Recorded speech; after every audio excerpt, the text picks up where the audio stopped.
fresh tomato, and ayun na lang may carrots din at saka potato. So, masarap ito guys. Simple lang pagkaluto pero masarap. Magsamit na tayo. Ayan. Simple lang naman. So, hello everyone. So, meron akong, ito ay beef brisket and pork belly. So, ayan. Hiniwa-hiwa ko na siya ng ganyan kalalaki. So, ayun nga pala guys. Hello guys. Hello everyone. Matagal-tagal din akong hindi nag-upload ng video. Kasi naman parang tinatamad ako lately. Anong tawag dito? Lately ay nagiging tamad ako. Ewan ko ba, pasa yung araw-araw ko, marami akong free time. Andun lang ako lagi nag-scroll sa Facebook. Ganun lang ako. And then, kasi naman, andito kasi yung bossing ko, naka-work from home siya. So, nahihiya akong gawa ng video. Alam mo naman yan, gumagawa ko ng video, upload ko sa YouTube. Kaya lang wala talaga akong confident. Nahihiya ako pag nakikita niya kasi pumupunta kasi siya minsan sa kusina, nainom ng tubig kasi nasa living room lang naman siya, nagtatrabaho, nag-o-office, nandyan talaga mismo sa gitna ng living room. Kaya nahihiya ako. At saka pag mag-voice over ako, syempre maririnig talaga niya ako.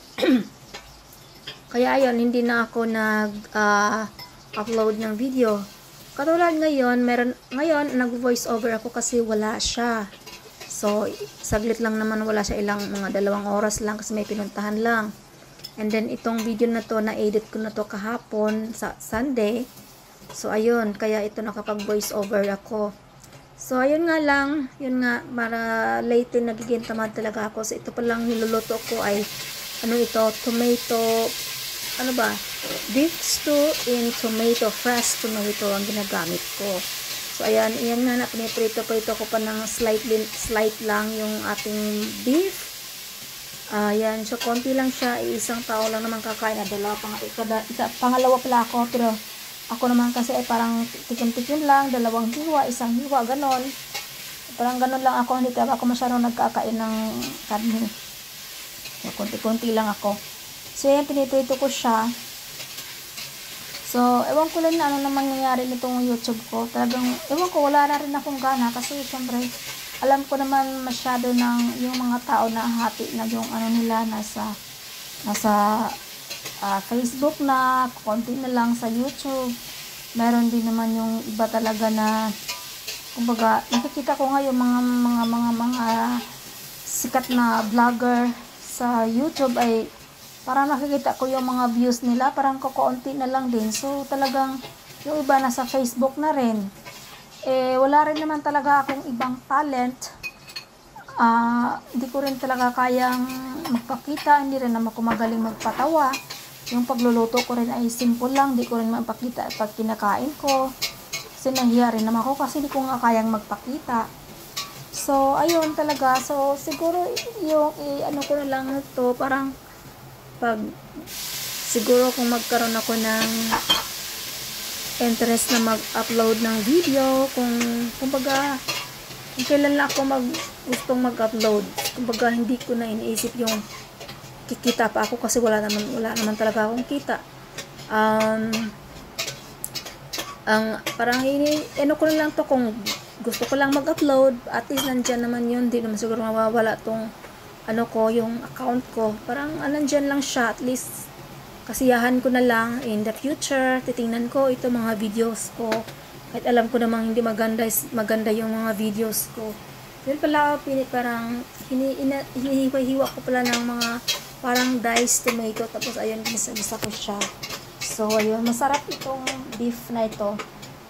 Ayun, si madam at ako lang naman kumain yan. Kasi si lalaki, si sir ay umalis sa labas, may lumabas siya. So, doon sa labas na rin siya nag-dinner. So, ayan, masarap nito. Tomato lang talaga, wala akong ibang ginamit na sauce. Wala akong ibang ginamit na ano. Ayan pala, naglagay ako ng rock sugar, and then konting asin. Kasi yung beef, minarinate ko yan ng asin at saka sugar. Tapos, ayan. So, ganyan lang siya. Simple, pero masarap siya, promise. So, ayan.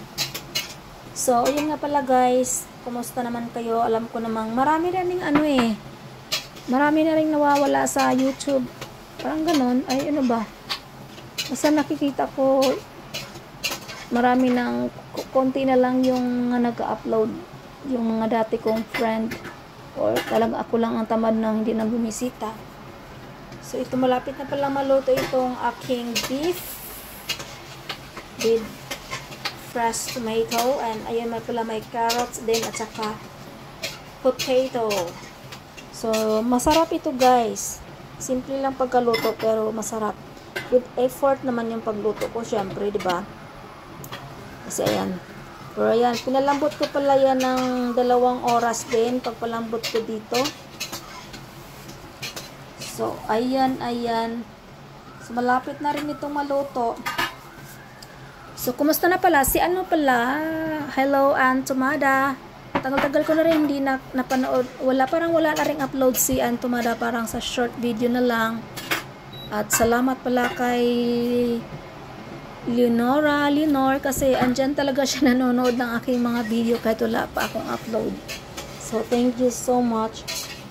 Ayan, luto na pala ito. 2 oras ko rin pinalambot ito.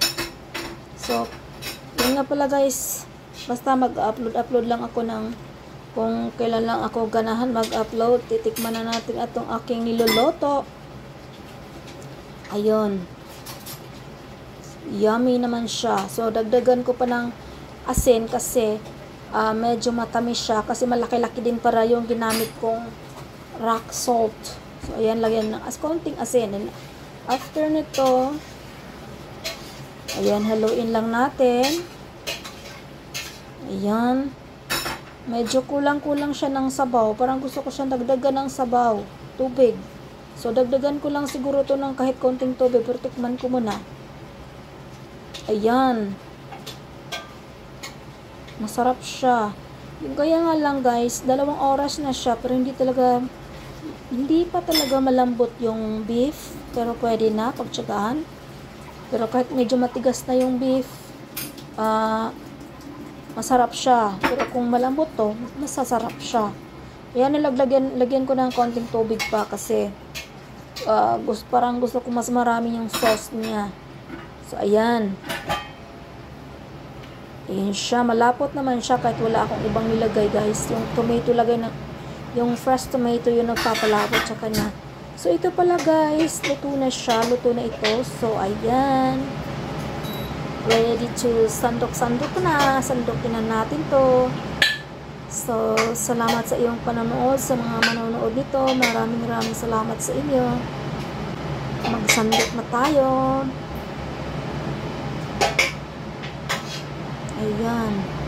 Si Madam lang naman.